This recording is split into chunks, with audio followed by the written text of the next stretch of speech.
Erika is very shrewd. She's very smart. And she was like, I know everything. And I was like, that's amazing. In a year, cover to cover. It's amazing. We've had over the Bible in a year, cover to cover. It's amazing. We've had over to cover. I don't think I need to tell her. This is blowing up fast. Erika Kirk is now at the center of wild allegations with claims she cheated on Charlie with Turning Point spokesman Andrew Colt. And people are saying they might still be secretly meeting up. Leaked texts are making the rounds, and some believe they show Erika going behind Charlie's back with Andrew while keeping everything hidden. Former Turning Point staff are stepping forward, saying Erika and Andrew have been cutting people off left and right. Anyone who doesn't treat them like royalty is out. And suddenly, pieces are starting to line up. People are questioning why Charlie reportedly left Erika out of his will and even sold the house they shared, and now things are starting to look even more intense. Then it takes an even darker turn. Candace Owens has hinted that both Andrew and Erika may have had prior knowledge of a plot against Charlie Munn. Serious claims that are raising eyebrows everywhere. According to her, Andrew allegedly flew into Scottsdale, and his plane left just minutes after Charlie was shot. There are also claims that Erika may have met Andrew at the Scottsdale airport before heading to Provo together, which doesn't match what's been publicly said. So now everyone's asking, how deep does this really go? Are they more involved than people thought, or is this all being blown out of proportion? And is Erika secretly meeting Andrew while appearing heartbroken in public? The questions just keep piling up. Why is everyone suddenly saying that there's an Erika Kirk, Andrew Kolvet affair going down? Erika Kirk, welcome. We already know Erika admitted something that raised eyebrows. She wasn't fully honest about her dating history before meeting Charlie. So now people are asking if she could bend the truth about that, what else might not be adding up when it comes to her relationship with Charlie? Now, insiders from Turning Point are stepping forward with even more explosive claims. They're alleging that one of the men Erika may have been involved with is Andrew Vett, the same guy now co-hosting Charlie's show. And people are saying this isn't just a coincidence. First, Erika reportedly brought her ex, Cabot Phillips, into Charlie's college tours. And now, her rumored connection, Andrew, ends up stepping into Charlie's spotlight too. These accusations reportedly came from a Turning Point insider who tipped off Candace, claiming Erika and Andrew were involved in an ongoing affair. And here's where it gets intense. Some are saying that's why both Erika and Andrew were already at the Scottsdale airport together when Charlie was shot. But this is where things get messy. According to Candace's investigation, both Erika and Andrew may have given conflicting accounts about how they got to Utah that day. Candace even referenced police scanner audio suggesting they met at Scottsdale Airport and took the same flight. The twist: reports say Andrew was already heading to Scottsdale before everything happened. So here's the official version Andrew Vett is telling. He says he flew from Santa Barbara straight to Provo, Utah, after hearing the news about the assassination, just to be there for Erika. And according to him, the moment he landed, the two shared an emotional hug right there on the tarmac.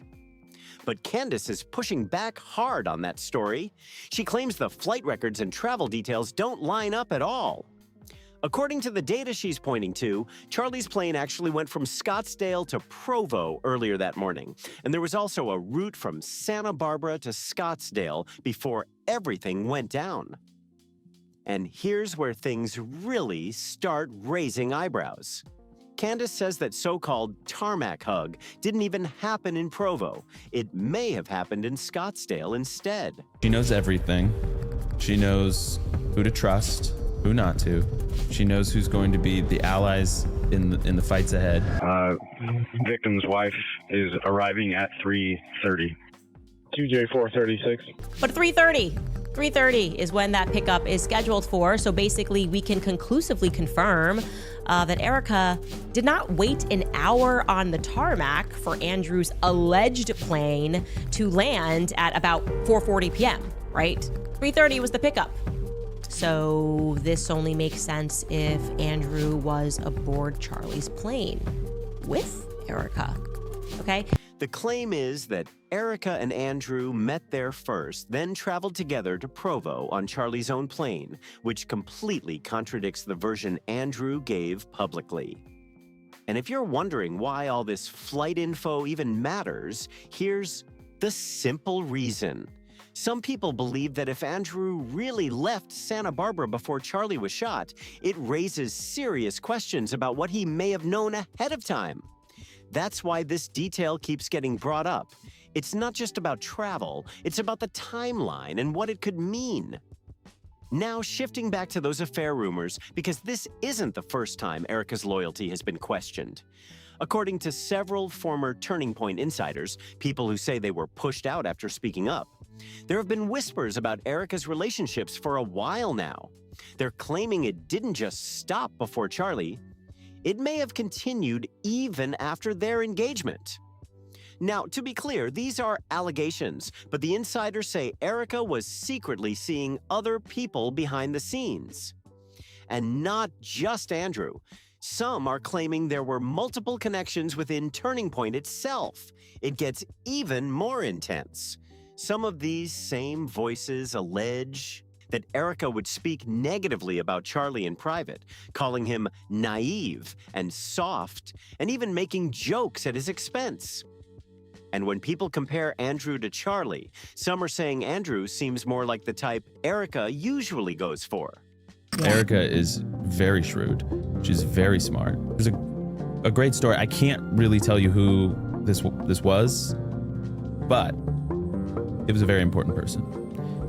And it happened within hours of the news. And the call goes in, she takes it because it was a very important person. And the question was to her, okay, so just as a starting point, like, what do you know? And she was like, I know everything. And I was like, that's amazing. Then there's how Andrew talks about Erika now in interviews. It's got people talking. The tone, the energy, some listeners think it sounds less like a colleague and more like something personal, which only adds more fuel to the speculation. But here's where things start to feel seriously strange. People have noticed that both Andrew and Erika seem to copy Charlie's exact mannerisms when they speak. It's not just similar. It's like they're mimicking the way he moved his lips and formed his words, almost identically. Erika Kirk, welcome. Thank you. Thanks. It's surreal to actually be sitting because last time I was standing, but yeah. I don't know. Just to sit. It's a little more emotional. Yeah. Well, you are rightly at the head of the table, and we're just so honored to have you here. I know that you have been, to say that your life has been a whirlwind would be the understatement of the century, and to make time for Charlie's audience and to speak to them, I know that they can't wait to hear from you, and just to see you in this room probably means a lot to them. And you've been up against so much, and you've been doing an incredible job. Viewers are pointing it out more and more, saying the resemblance in their expressions feels way too close to be random. Some are calling it unsettling, like they've picked up his habits in a way. That's hard to ignore. Now take a look at Erika's first appearance in Charlie's studio after September 10th.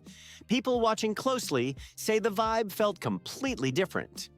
Viewers are pointing out that Erika and Andrew looked noticeably nervous, even blushing at moments, and their interaction came across as unusually playful. Some are saying it felt more like subtle flirting than a normal on-air dynamic, which only made the situation feel even more intense. But here's the part that really has people confused. Why do Erika and Andrew keep smiling like that? It's not just a quick grin. They both seem unusually upbeat, almost excited, and the viewers are calling it downright strange. And this was only about 2 weeks after Charlie was killed, which makes the whole thing feel even more unsettling when people look back at it now. It also raises more questions. Some are wondering if Charlie had already started suspecting something about his marriage before everything happened. There have been reports, still unconfirmed, that he may have removed Erika from his will shortly before September 10th, with claims it was tied to concerns about her relationship. So when people start connecting these dots, the situation begins to look very different. If those reports were true and Erika knew about it, then her behavior afterward is being looked at in a much harsher light. The Bible in a year, cover to cover. It's amazing. We've had over the Bible in a year, cover to cover.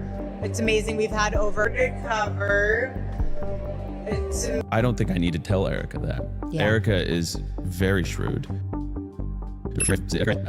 I don't think I need to tell Erika that. Yeah. Erika is very shrewd. Tell Erika that. Yeah. Erika is... Critics are saying she doesn't appear visibly grieving in the way many expected, and some even describe her demeanor as unusually calm or composed. And then there's another layer people keep bringing up. There are claims circulating that Erika may have financially benefited after Charlie's death, which only adds more attention to everything surrounding her actions and public appearances. Now we're getting into the money side of this, and this is where things really start raising eyebrows. Reports are pointing to a massive life insurance policy taken out on Charlie back in 2023. Auditor Brian Ferentz reportedly reviewed Turning Point's tax documents and found an LLC GGLF paying around $350,000 a year in premiums for someone in his 30s, described as healthy with no major risk factors. And numbers like that aren't small. Premiums that high are often linked to policies worth anywhere from $20 million to $50 million, which immediately has people asking questions. Who was listed as the beneficiary? What did they know, and when did they know it? Naturally, many are assuming it would be Erika, given that she's Charlie's widow. On the surface, that part wouldn't seem unusual, but the timing is what's making people pause. Records reportedly show that the LLC tied to the policy was dissolved on September 7th, 2025, just 3 days before Charlie was killed. So people are connecting the dots and asking tough questions. It appears the LLC may have existed mainly to manage that life insurance policy, and then suddenly it disappears right before everything happens. That alone has sparked a lot of speculation. And there's even more being discussed. Reports claim that in mid-2024, Turning Point USA sent $350,000 directly to that same LLC, allegedly tied to what's known as a split-dollar life insurance arrangement. In simple terms, the organization pays the premiums, gets reimbursed later, and any remaining payout goes to the beneficiary. All of this has fueled intense debate online. Some critics are questioning how much was paid out and who ultimately benefited, while others are urging caution and waiting for verified details to come forward. And now people are looking at Erika's actions even more closely. There are claims she's been sending out personally signed letters asking supporters to donate more money to Turning Point, which has only added fuel to the conversation. Critics are questioning the timing and the optics, especially with everything else being discussed. So when you line it all up, the alleged connection between Erika and Andrew Colt, the disputed flight timeline, the life insurance policy details, and the financial questions, it's easy to see why people are talking.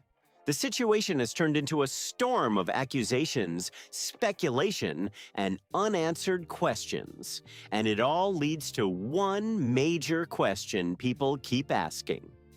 Were Erika and Andrew involved in something deeper, or is this a chain of assumptions building on limited information? How far back do these events really go, and what can actually be proven? Because if even part of these allegations were true, it wouldn't just be seen as personal drama. It would point to something far more serious. And that's exactly why this story keeps gaining attention.